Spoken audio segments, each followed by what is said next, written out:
Well, hello everybody. For those of you who may have forgotten, I'm Olliemathews. This is Societal Narcissism. This video is sponsored by contribution, once again, from Ladies of Liberty, who gives a monthly contribution, and I will use it for this video. So, last we spoke, I was in the car, I was waiting for Charlene at her disability appointment. I think it's been about a month or so since then. You know, when I started this whole journey with the keto and the weight loss, I was 13 pounds away from 300 pounds.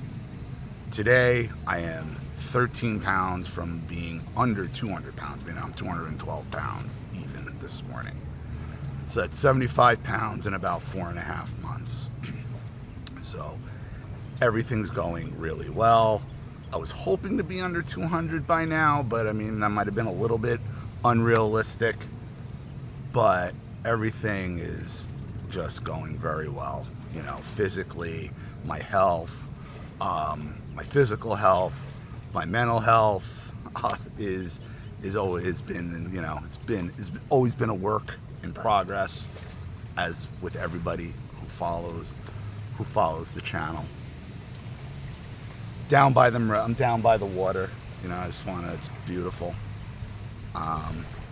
Walking 6 miles, at least 6 miles a day, trying to get 15 to 20,000 steps in now. I'm almost at the point where I can do a full jog. So, but that's not really what I want to talk about. Not exactly sure, but the thing is, I'm not exactly sure what I want to talk about. I know I need to talk. I need to just get my voice out there. I mean, I have done so many videos in my head.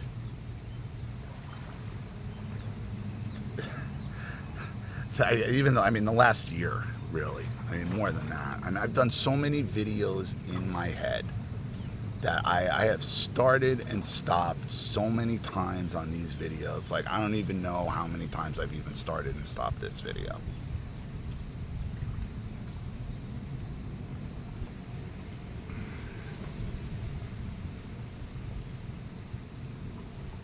No contact is always going to be a physical thing. Always. The thing I can't master, and most people can't master, is how do you go no contact in your head? Because my problem has been, and probably will always be, my mother's fucking voice in my head. And not that she convinces me of anything. And in my case, I never believe the voice. It is a constant fight.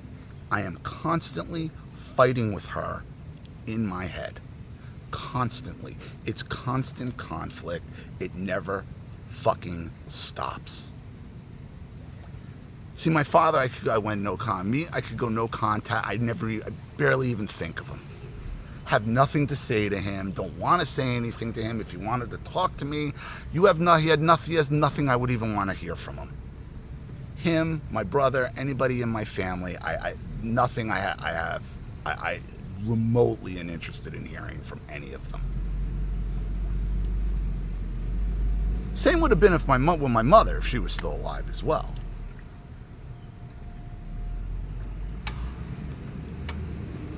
I can't get past with her. Because believe it or not, like, my father has no, like, I understand what my father is, what he always has been. He's a monster. He's a sociopath. He has no feeling other than for himself.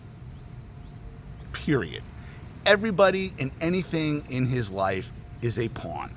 And I understand that, and I understood that a long time ago. That's why cutting them both out wasn't hard.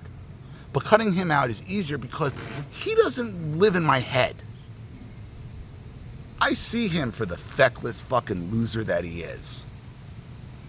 Okay, who's only in the position he is in life because of the generation he was fucking born in. And again, not all boomers, okay, But he is living high. He is living high on the hog of boomerism. That's just the way it is. But I can deal with that. That don't bother me. The damage of being with that woman in that house for it is insurmountable. And here's the problem I have. And it's not really a problem, but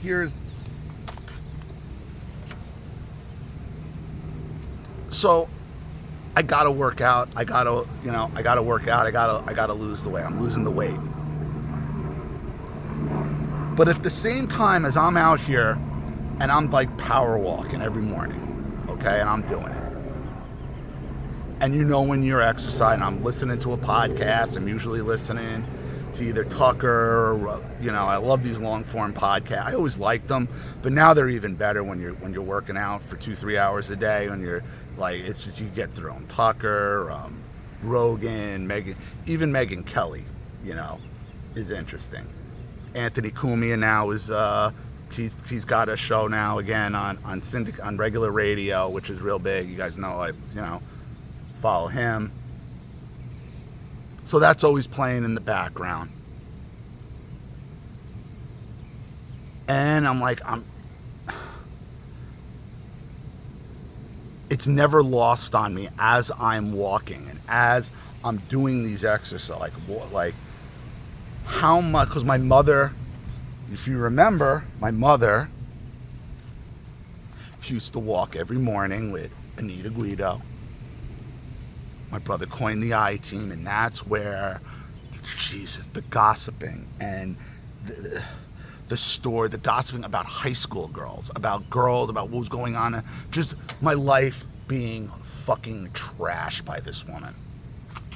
Getting involved in high school drama and shit I wasn't involved in, didn't care about, didn't even know what was going on because I didn't run with these people.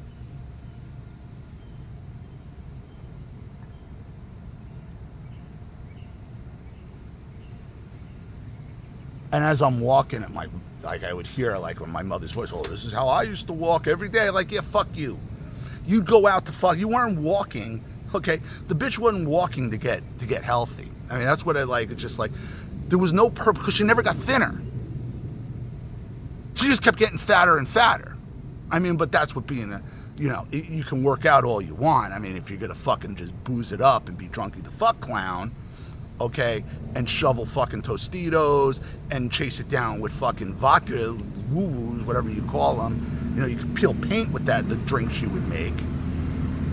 100 and something bottles of vodka between two houses.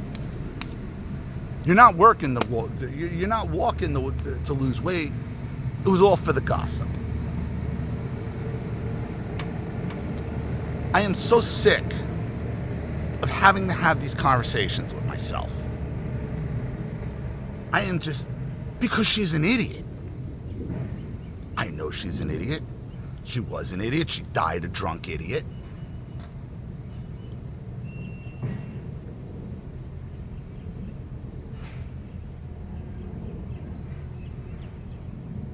Physical no contact's great. But how do you go no contact in your head? How do you fight that voice?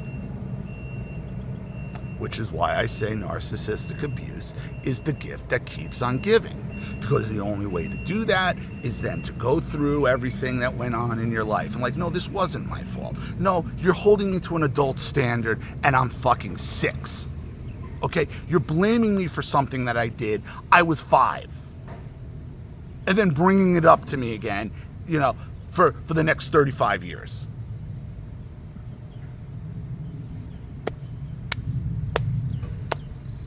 At some point, you just get tired of it, you do. You get tired of it. You get tired of the negativity. You get tired of fighting the goddamn voice in your head. And people, you can say, "Oh, well, that's where forgiveness comes in." Forgive what? You either forgive or you don't. Because when you forgive somebody and you really don't mean it, that's always going to come to bite you in the ass later. It always fucking does.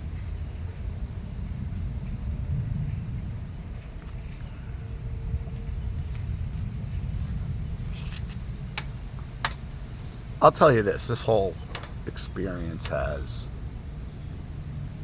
really reprioritized a lot, and I've said stuff before, because you get older, everything you got to reprioritize every 5 years probably. But it's unbelievable, the things that used to be important to me and I think that thought that mattered just don't anymore. Not that they don't, but like things like cars. Like, cars used to be such a big deal to me, and I love cars. I do. I've always loved cars, and it wasn't so much the car. Well, it is. I love cars, but I also just loved it. Once I got my license and had a car, it was freedom. It was freedom from that fucking chaos. So that's why cars was always important. But once I got to the point where I was away from the chaos, now all of a sudden a car's not just, it's just point A to point B. And I barely drive anyway. That Challenger I had for over 2 years, it barely had, I think I had 5,900 miles on it. Like, the Cherokee I have now that I bought after the Challenger, I mean, I don't even think I've put, well, I know, because I had the oil changed last January, right before we moved into this place. We moved into this place February 15th. So in January, last January, I had a bunch of work done on the engine. Like I said, go through it, stem to stern, whatever needs to be done, fix it, because I like the thing. I barely drive. Let's just keep it going. And the oil was changed. I just hit 3,000 miles like last week. Like, I don't drive anywhere. Like, cars to me, they're just not important. The other thing is, I really don't like any new cars anymore. I had the Challenger. It was my dream car. It was very young. You have your dream car until you drive it, and then it's like, I'm glad I had it. I love that engine. But it was not a comfortable car, and it was very blind spot and very, very heavy. Like, if I was going to get a car, and I would probably wait till we find get some place with a garage maybe, or put a carport into this place.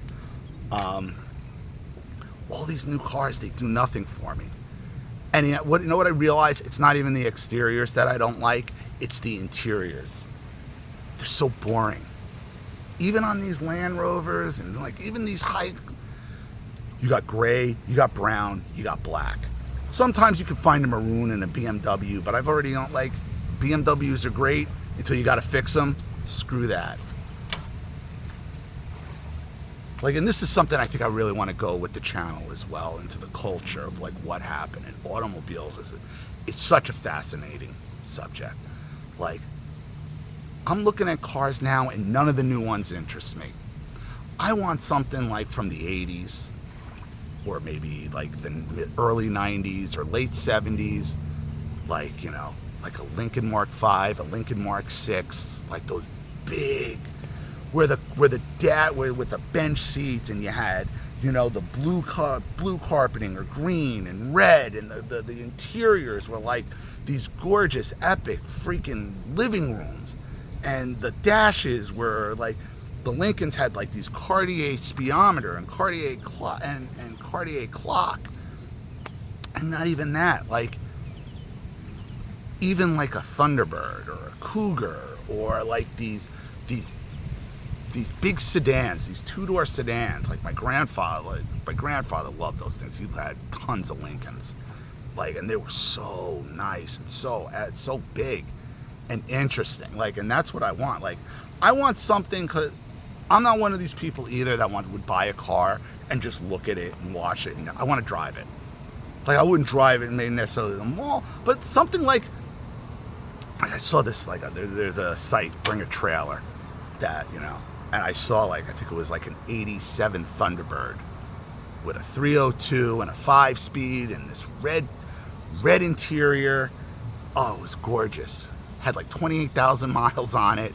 And I think it sold for like $14K. Like, it was nothing. And I'm like, that's cool. That's cool.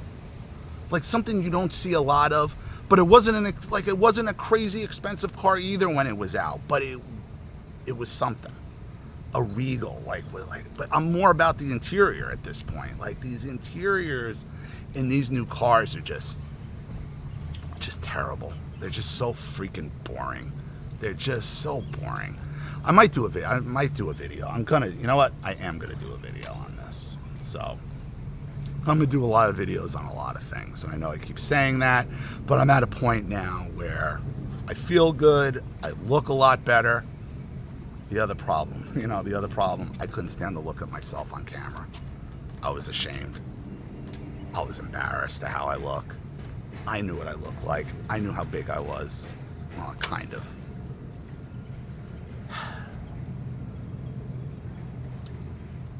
Food was the only thing that shut it up in my head. I mean, that's why when I'm eating, I'm not hearing her. Not anymore, man. I'm telling you, I got those seed oils out of my life, high fruit, all that shit is out of my life, all of that. And now when we go to the supermarket and I look at most of that, 90% of it is poison to me. It's just fucking poison. And I shan't be having it anymore. I can't. I'm too pretty. Come on. I know it sounds conceited, but that was the other thing. When you get heavy like that, you become invisible. You really do. Nobody sees you. Nobody, people just, it's sad. It's sad, but I did it to myself, as most people do. You're doing it to yourself. And that's tough love, but that's just what it is. And then is ever the way, all of a sudden, oh, hey, how are you? I was probably guilty of the same thing. I'm sure I am. I'm no better. So Charlene's doing okay. They turned her down on disability again, even though they said she's severely depressed and they could see there's problems and she's limited, restricted. They're not going to give her a disability, but they have no idea what kind of work she might be able to do. And Charlene's at this point, I'm done. She wants to just focus completely on her writing. Her book is out. She had it up on Amazon. She's doing some work. She can't stop editing it. So I'm going to post the link on that. She's also considering, she's been doing a lot of research. She wants to do her own YouTube channel as well, which I think is a freaking excellent idea. For her, that is an excellent idea. She'll get tons of traffic. Being a female, being an attractive female, I mean, that's just reality. That's reality. So, that is the name of the game. Because believe it or not, at this point, we're not independently wealthy. I do need to start making videos again, because, nothing is endless.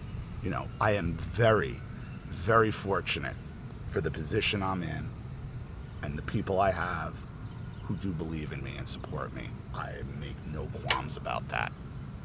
Absolutely. So, and who knows, next year we might have to move because it turns out they're selling our buildings off.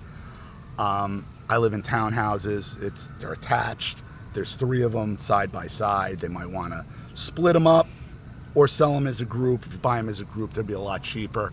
But what I told, and she knows it too, the management company, this is not the time to buy because the entire market's gonna friggin' skyrocket. And they've had people walking through here, they must have shown the place 8 times in a week. And they just came and put up the for sale signs today. So nobody's even making offers on it for what they're offering. Maybe in another year, they're offering way too much. They're offering $750 per building, and that would be 6 bedrooms, 6 baths per building, 3 buildings. And if you buy the buildings separately, I think they want $750 per building. But if you buy them as a group, they do it for $680 per building. But it's too expensive. It's too much. They can't see. If you look over here,